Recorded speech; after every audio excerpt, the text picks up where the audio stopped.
My name's Tom Kennedy. Patrick Kennedy. And we brought in some books and medals of my father's, Joe Kennedy. The big thing was he was in an exercise called Exercise Tiger in April of '44 when they were practicing for the D-Day invasion.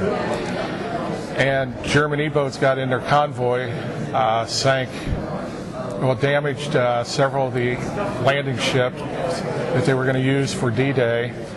And prior to the start of the exercise, Dad was on one LST, 507.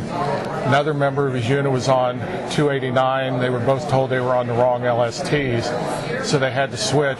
On the dock, this guy ran into Dad, and he had just been promoted. He said, "Joe," he said, "I'll never live to get my first paycheck." On the night of the 28th, when they were torpedoed, this gentleman died, and Dad survived. And that's right in here, talks about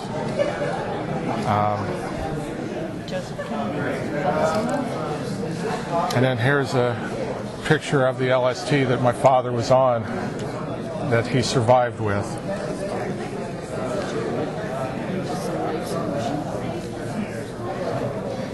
So this is a photo. Say this again, what this is. Pardon? Can you tell me what this is again? This is USS LST289, which my father was on during the convoy, the exercise for D-Day. Now the big thing about Exercise Tiger was it was such a secret that they had lost all their extra landing ships that they could use for the D-Day invasion.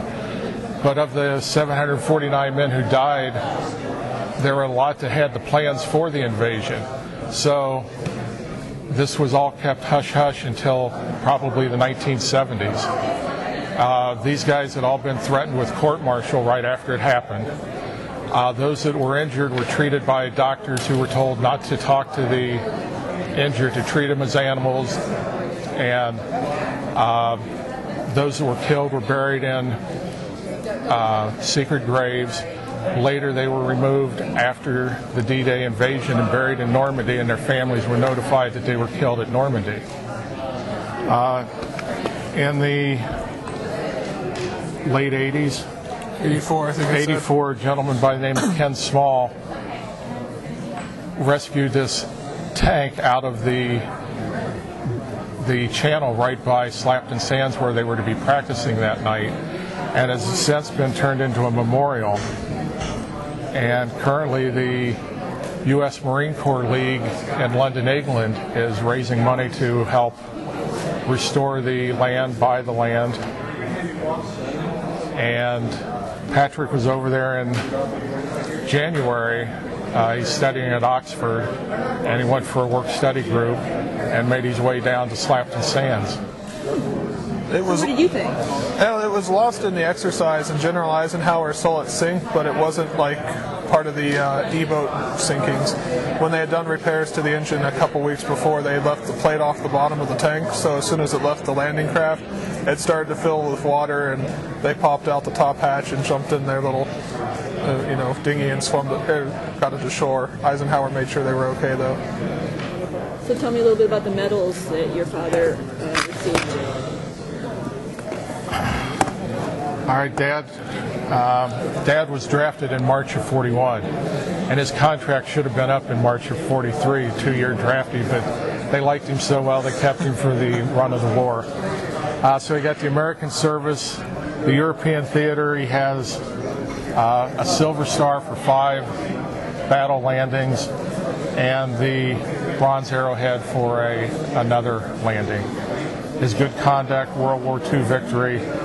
And he was a member of the 1st Engineers Special Brigade, and for Normandy service they were awarded the French Croix de Guerre.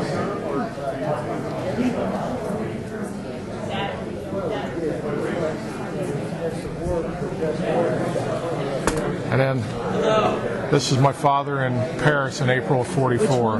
This one right here.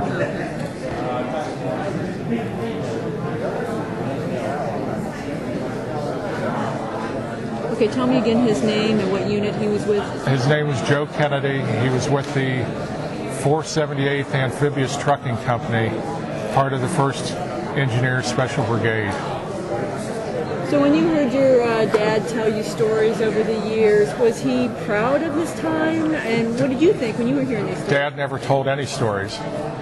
These guys started having reunions in 1964, and they would all go off and sit around and tell war stories, but it was always funny stories, things that happened, like the time Dad got lost in Paris. They had to send somebody back. They had sent him back to pick up a guy.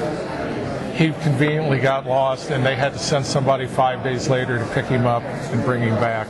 But they never talked about any of the battles, nothing of Slapton Sands. And in fact, when guys would start talking about it at these reunions, the other guys would put the hush on them. They wouldn't let him talk about it. So he really didn't start speaking of it till the late 70s, early 80s, when the doctor Exton out of Chicago was starting to get information he was going to write a book. And then his book was taken over by Nigel Lewis, and then the gentleman who rescued the tank, he wrote a book later on. So when you think back on your grandfather, what are some of your memories of him? When we'd have the blocks out on the floor and he'd yell at us to pick them up because they were in his way. He was a nice guy, but, it was a mess on the floor. But the funniest part about it was he drove a duck. Yeah. It was a landing craft, amphibious truck. He was left-handed. He only had 2 speeds, slow and slower, anything he did. Nothing mechanical about it. And we were up in Wisconsin, took a duck ride up at the Dells. And these guys had to be mechanics, soldiers, and sailors to drive these. And we could never figure out how Dad could do it. But he did.